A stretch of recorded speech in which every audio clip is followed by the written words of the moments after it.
Banatan sevel chat allemand bar menechouare et en avait erandi esteriou kaus d'ar morgwe dibaoe tos da zeg vloa.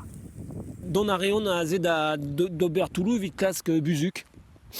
Hag gise ma ed ar bloavet a ze un tammig pepler war an ti-ferm, e barz un tamm parkeier un tammig pepler.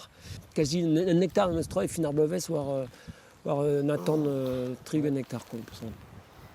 Tos da 3600 pimorgwe zo bet lahet gant chaseourien pen ar bet bloa paset, ouspen 1000 edok bloa.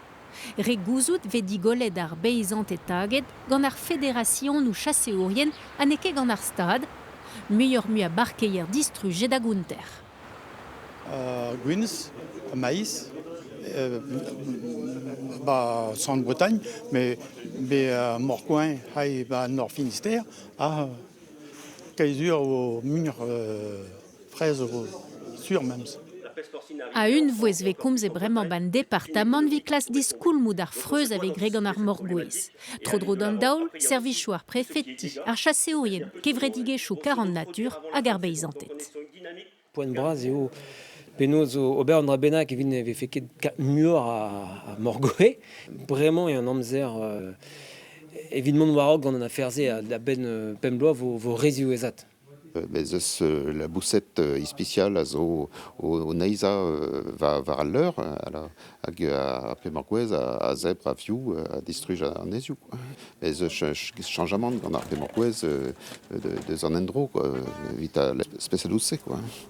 Ken labour e devoneus e gant ar remant ba pen ar bed, an departament breton na oa ket lak e diez kemese gant ar morgouez betegen.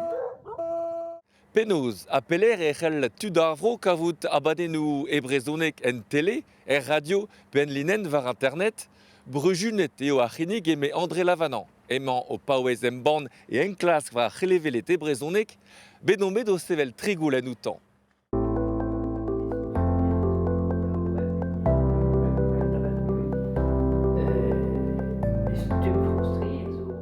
Da gentaout bet o velet a rezo e pen a renerien chadennoù tele. Renerien ive a radioioù, l'echel publik hag iwe vel just a pez a vez graet war a web.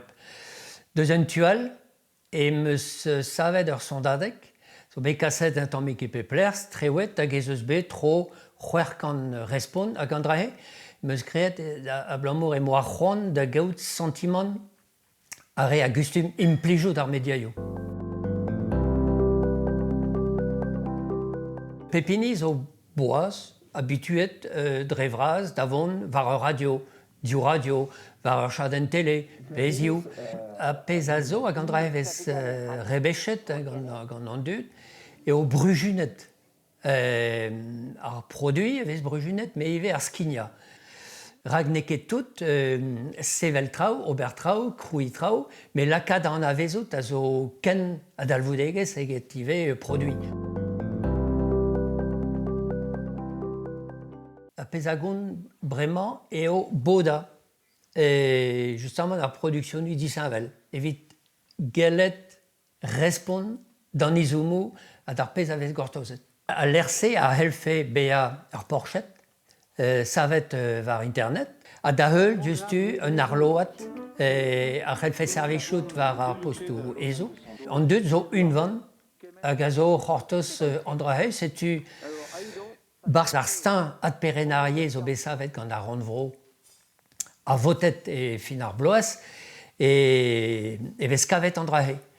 Hag ar budget zo bet votet, setu an office ar brezhounek bremañ zo bet karget da ober an drahe. E michans ez a yo ar blamañ dija ez a yo varaok evit kaout an 10 ans.